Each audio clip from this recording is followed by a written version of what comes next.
John, Angie. how do you know if a client is the right fit for you as a coach? Oh, I don't worry about that. If they pay their money, they get their coaching. Really? And does that ever cause any problems for you? Yes, endless problems. Help me, Angie. Okay, but you have to say the magic words first. Let's start the show.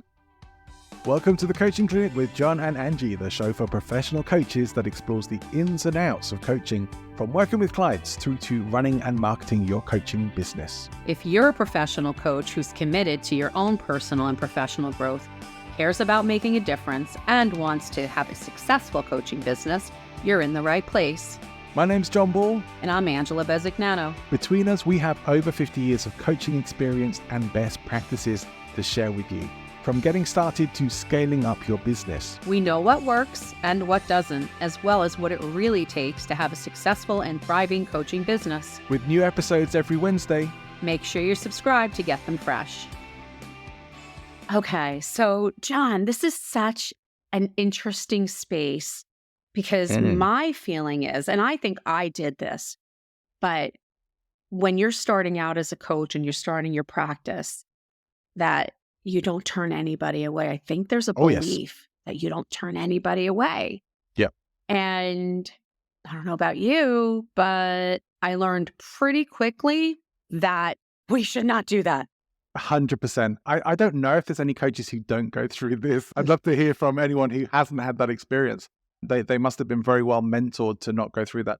But yeah, for me, absolutely. And I would go further than that to say that, of course, there were people who we just didn't gel as coach and client. And guess whose fault I thought that was? Shame on you. Yeah, right? I thought it was on me. Yeah, I thought it was all on me. I'm a bad coach. Maybe I shouldn't be doing this. Or perhaps I've chosen the wrong job. Maybe I should just go back to working for my old airline or something like that. Yeah, it happens a lot. So glad you didn't do that. So glad you didn't listen to those stories because... Me too. Yeah, because it's just not true. There are so many things that can affect coaching, and not just in the one session, but even like the overall process with a specific client. And I think that one of the first things that the first mistakes that I made was that if I had this belief that if every session individually was not a home run, that I was a bad coach. Yeah. Now, of course, I'm calling BS on that. Yeah. No, I did too. I think I was very much on a curve of my coaching was only as good as my last session. So if a session had gone really well, I'd be feeling great. Oh yeah, I did make the right choice. I'm such a good coach, blah, blah, blah. Yeah, okay, maybe that was a little bit lacking in humility, but then would inevitably be followed up at some point by a session that really didn't go well. In fact, some absolute horrors came up in my earlier days of coaching. Now I know how to deal with them, but then I didn't. And I just thought it was me. So when a client one time started ranting at me over the phone, because this was phone coaching I was doing in my earlier days, not Zoom, we didn't even have that. I figured it was me. It was me that was the problem, that she was probably right with all the stuff that she was saying. Is I didn't have enough confidence in my coaching ability, etc., to be able to handle that and field it and say, you know what, maybe we're just not a good fit as coaching clients. Because now I think coaches are more like cologne, you know? I'm intrigued. Well, Tell me. we can be very nice and we can have some nice fancy packaging, but we're not right for everyone. I agree. I think I have to say, and obviously that's where we were going with this, is that we are not a fit for every client, and every client is not a fit for us. Yeah. Right? That is part of my process. I absolutely will always do about a 45-minute discovery call, not just to say, hey, what are your goals? Let me show you how I can help you. That's not it. I'm doing it. And I even tell them, I will even say to a prospect on the phone, this is an opportunity for us to see whether we're a good fit, whether there's rapport, whether we can build trust in each other. You need to trust me as your coach, and I need to trust you as the client. And there's always that, oh, oh, like there's surprise. Because even I think the clients maybe feel like it's an automatic fit, Yeah. right? Like, I just want to come on this discovery call and I just want to tell you all the things I want to do. And I want you to tell me that you can help me. And then we're going to sign papers and do the contract. Right. And that is the worst thing that you could do as Yeah. a coach, is to allow that to happen in that way. So how do Yeah. you do it though? How do you, and this is I'm directing this at you. How do you decide whether somebody is a good fit? What's the criteria? Firstly, I need to know that their problem is the right kind of fit for the sort of thing I'm looking to work with, and that the goal that they're aiming for is something that I can help them achieve, and that we're going to be able to clearly measure that. I also am looking for their coachability. Are they going to be responsive to the Yeah. coaching?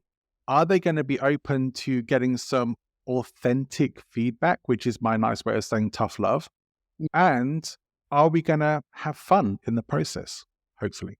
Yeah, I love that, because I think my number one is I have to, while I'm speaking to them, I'm looking to get a feel, because it is a coaching session, right? My discovery Yeah. calls isn't just Q&A. I'm kind of coaching them along after the first couple of minutes of introduction and niceties and warming up a little bit.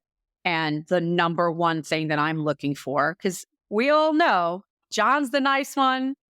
His level of tough love is very different than mine, and that's okay. I'm not saying that I'm browbeating anybody. I'm just saying that I'm very direct. So I need to see if the client, the prospect, is coachable through and through, right? That Exactly that. they're not going Yeah. to run when it gets tough, that I'm not going to put a nice little bow on their problem and make it okay. That's Yeah. just, so their coachability is the number one thing that I look for, because otherwise it's a bad experience for everybody, can ruin your reputation, and it can be exhausting. Exhausting. You're laughing I because agree. you know what I'm talking about. Yeah, absolutely. It's just different styles. I want to get a sense very clearly that we're both going to get value from this. So I want to frame it up for them that it's Mm. okay at the end of our chat. If they feel it's not the right fit, I want them to be able to say so honestly without feeling that there's going to be any problem, that we can still walk away friends, and Mhm. that I will do the same for them. And if I'm not the right fit for them as a coach, I'll do my best to try and direct them to who I think would be. You and I did that right before the show, right? I Yeah. think it's Oh, yeah. great to be a resource for somebody. I think that people so appreciate that you're not just going, sorry, we're not a good fit. Good luck in your search. You're giving them direction. A lot can happen in 45 minutes to an hour, right? In a Yeah. conversation, if you're a good coach, right? So I think being a resource for somebody is something that they may even refer you and say, you know what? I didn't end up using Angie or John, but they directed me to somebody, and what a great experience that was. I wasn't left high and dry, because obviously they're coming to you and even having a conversation because there's a need in their life. There's something they need. So I think that is an amazing best practice. And making that introduction is a phenomenal way to continue to build that rapport and build that relationship with somebody and honor them, right? Still serve. But here's another thing. I think you also need to dig straight into what's really going on for them. And Mhm. so you don't just want it to be a nice conversation. You want to really get into it and get the sense of, do you feel that reading between the lines, are they giving you what's really going on? Or are you going to be at some point uncovering a whole can of worms potentially? You Mhm. do want to get that sense for them. And ideally, even maybe be able to deliver a little bit of magic in that first session to help with what's going on for them if you are the right coach for them. So I think that that initial session is going to set the tone for everything you do together. And if it doesn't go well, then that's a very clear sign that that's not going to be a good fit. Oh, definitely. Absolutely. And I think getting rid of that hero mentality. So, what do I mean by that? That I can work with anybody, I can fix anybody, which is not really what coaching is, but I can help anybody, I can save anybody, whatever, fill in the blank. That is, sometimes you need to let that go and say, no, this isn't going to work. And I've had to do it. I've not even just said no. Maybe there have been times when I've gone against my instinct because I felt like, well, maybe. And then by like session 2, I'm thinking, this is a really bad fit. So I will do a reconnect and say, let's just have another real conversation and gauge it. And if it's not going to work, I am very respectful. And I've probably only done that like twice in my career where I'm already in the relationship and I've had to break off the relationship, had Yeah. to do it. And the last thing that I do in that scenario is I don't want the person to feel rejected. I really make it about them. You know what? Now that we're doing some work together, I feel like there might be better options for you because of, giving them the couple of reasons why. I don't go around telling them that they're fucked up. That's not it. No. Okay. That's not it. Because we all are. Let's just face it. But having enough respect for them and the craft and the art of coaching and maturity to say, you know what, this is not going to work. I don't want to have a 45 or 60-minute session that feels like I've been on a treadmill at high speed at the Mm. maximum incline for 8 hours and it's happened. Yeah. So that could be an indicator too. It's not just, are they receptive? They can be receptive, but Yeah. they can also be exhausting. So that's something that I watch out for because I'm, believe it or not, very empathetic. I absorb energy. So I have to be Yeah, I very think careful. we all do. As coaches, I think we all do. Yeah. We're all at risk of getting a little bit too attached or associated into whatever issues we're hearing about. But I think this might be where I perhaps turn the tide of opinion about who's the nice one here, because we might handle this thing a little bit differently. But I say this just to be honest about where I am as a coach. I did have a client one time, like she was showing up for her sessions, and all she would really do is complain about work, complain about family, complain about how crappy her life was. And as a coach, I ain't got time for it. I'm not interested in spending 30 minutes once a week hearing somebody complain. It's like, okay, yeah, she's paying for the time. It's her time to use for that.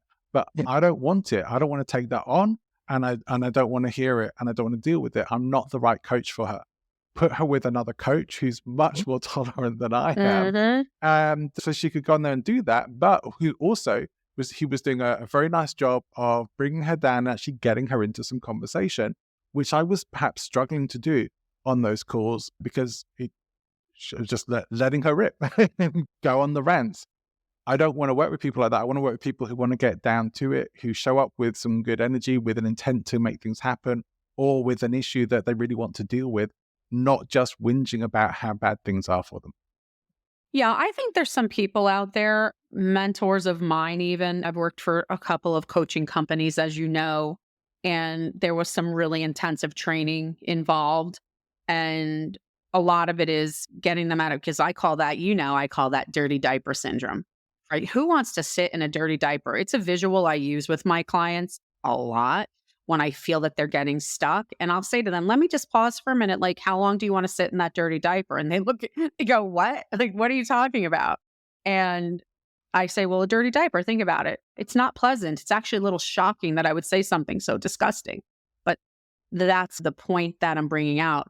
If you're sitting in, if you're not going to, the answer is you're not going to. And And mindset can become that. So I think sometimes when I throw them that visual, it jars them out of it. But it doesn't always solve the problem ongoing, right? Because some people yeah, just do like to complain. And I'm with you. I'll give them like the one or two kind of get out of jail free card. I'll do mhm, my best to pivot them and shift them a bit.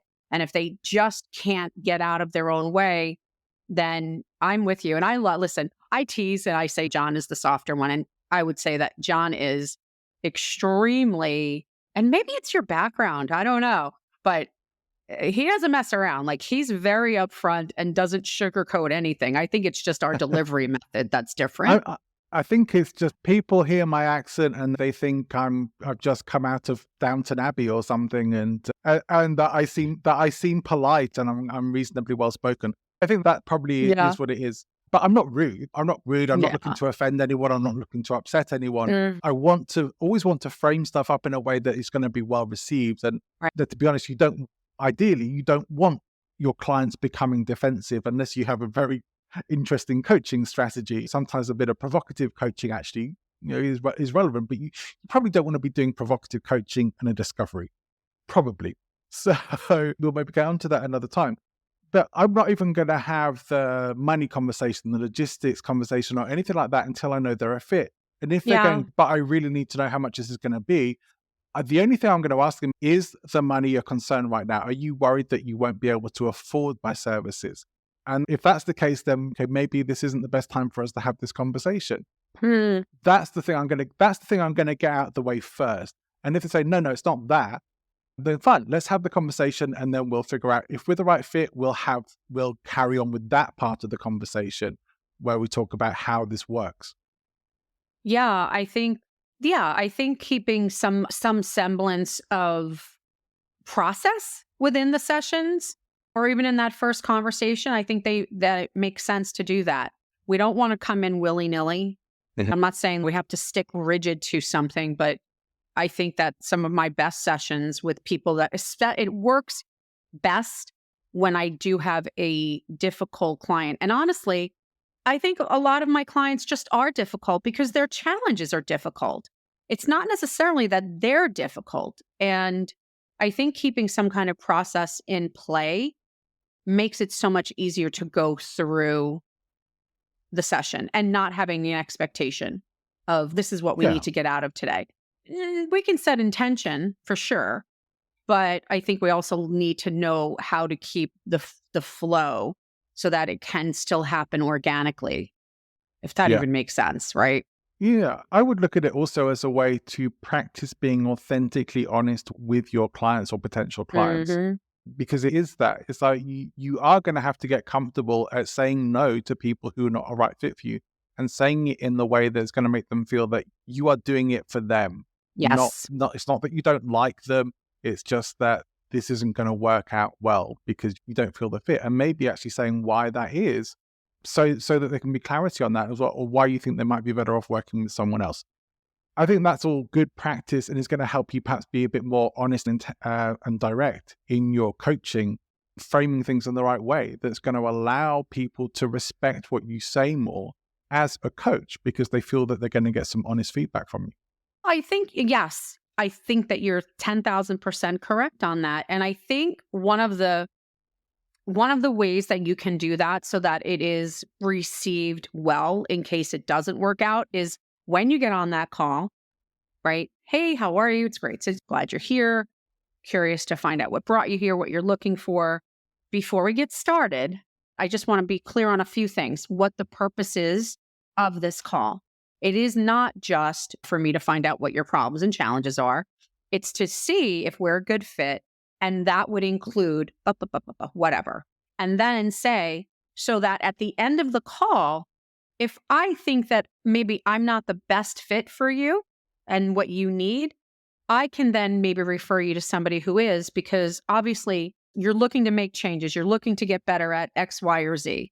I saw what you filled out, but that's the expectation. So I think if you say something like that in the beginning, if it does come down to it not being a good fit, they've already been told that that's a possibility, that it just may not work. I may not be a right fit for you. We're going to have that conversation and no harm, no foul. So it doesn't get taken personally. And again, they don't feel rejected because I think that's a horrible feeling because again, most people I think just go, oh, I chose the coach, so therefore it's a match. And that's not the case at all. Yeah. Setting that standard or that expectation right at the beginning. Hey, this is what this is what I do during a discovery call. And then I think it takes away the sting a bit in case it doesn't work out. Have you ever had this situation, which I've had, about if I'm going to pay you $10,000, what happens if I don't get my money's worth? Or how am I going to make sure that I get value for money before you've even started working together? Yeah. So listen, I'm really clear. I think I've had a couple of people because some of my coaching is more than that, but right. So they're looking for the value add. And first thing I say is number one, neither of us has a crystal ball. I don't know how this is going to turn out, but I will tell you that there's a couple of components that are going to directly affect your outcomes. Number one, what is it that you're looking for? Right now you're coming in with a certain goal. What is that goal? Number two, are you open to things that you haven't even thought of, right? Because that's the beauty of coaching is like something popped up that I didn't expect. And number 3, how are you gauging that? How are you going to gauge the success of this relationship or this journey? I think if we talk about that now, there's an understanding, right? But if you come Yeah. to me at the end of 10 or 12 sessions or whatever it is in the program or the process, I don't want to be surprised. I want to know what their expectation is, what they're really looking for. And I think that's part of that vetting process. Because if they say, Yeah. I don't know, if it's a business coaching situation or leadership or something, and they say, I want to be making $1 million at my job by the end of this, I'm going to be like, wait a minute, what? Yeah, me too. Where's my Lambo? But do you know what I mean? Like, I want to see what their expectation is so I can coach into that and see, Yeah. is that really the thing? Or is it pie in the sky? Come on. Is it realistic? And I tell them, I said, you know what? I am the coach. I am the pace car of what we do, right? I know that you trust me. I Yeah. have to trust that there's things that you're going to be responsible for. Showing up vulnerable, showing up authentic. And I think that vulnerability piece is the key. So I ask them, are you willing to? And I actually make them make that commitment in the conversation. And it's also in my paperwork. We've agreed. Yeah. We've spoken about this. Yeah. Here's what I love that. And I agree that you want to get that level of clarity on the relationship together and the outcomes that are expected. But I'd also say one of the things I'll frame up with them as well is it is your responsibility to direct me on how you're being coached. So if you're not feeling happy with a coaching session, or you don't feel that you have clarity, or that the coaching isn't going well, if it turns out that this discovery call decision to work together has not been the right decision, I want you to be honest about that. And be honest about it sooner rather than later. Yeah. And we will figure it out, and we will find a very nice way to be able to part company as friends and make sure that we move on from there. But yeah, like you said, if we wait too long on that, or if you get to the end of it all and that was a waste of money, I'm not going to give you your money back. It's like, No. And I don't think that Yeah. we should, because it would be very easy for somebody to go, yeah, you know what? I want my $10,000 back. That wasn't what I thought. Well, really? So we do have to set that expectation from the beginning. Yeah. And then the other thing that I do, though, is I do a check-in at the end of every session. And then I do a incremental check-in. So if they sign up, let's just say for 12 sessions, every 4th session, at the end of the 4th session, I go, okay, over the last 4 sessions, this is what we've done. How do you feel about that? Is there anything that you would like to see different? And I will ask them, do you need more tough love? Do you need more compassion? What is going to enhance this experience in going forward? So I do that check-in, because our perception that things are going well doesn't mean that's true. And then on the opposite, sometimes we think, I don't feel like I'm giving them what they need. But meantime, they're like, oh my gosh, I value this, this, and this. This is what's changing for me. Oh, it's not for us to decide what's really moving the needle sometimes. We have to really listen to what they want. So I do those 2 things. At the end of every session, I'll ask what they loved or what they valued, or fill in the blank in that session. Not because I need the pat on the back, but because I want to gauge what worked for them in that particular session, and then doing those incremental check-ins as well. Yeah. We should always be hungry for feedback. Finger on the pulse. Yeah. Yeah. We need feedback from our clients. And we should make sure that we check in with them regularly. And I think some coaches are afraid of getting the feedback, but you can't be. It's going to be how you improve. Sure. I think this has been a good conversation. I think we've come up with some really cool stuff that is hopefully helpful if you're thinking about how do you get the right kind of clients, and what do you do if somebody isn't the right kind of client? Well, maybe in your early days you will work with them, and you just have to deal with it and get the lessons from that, same as most coaches do. But Exactly. at some point, you're going to need to start saying no and firing those clients who are a pain in the backside. And that's where you're really going to start to take off as a coach. This has been a lot of fun, Angie. I've really enjoyed this conversation. Shall we come back and do it again next time? I think so. All right. Well, come and join us for that. And do remember, tell your friends about us, and we'll see you next time. Bye.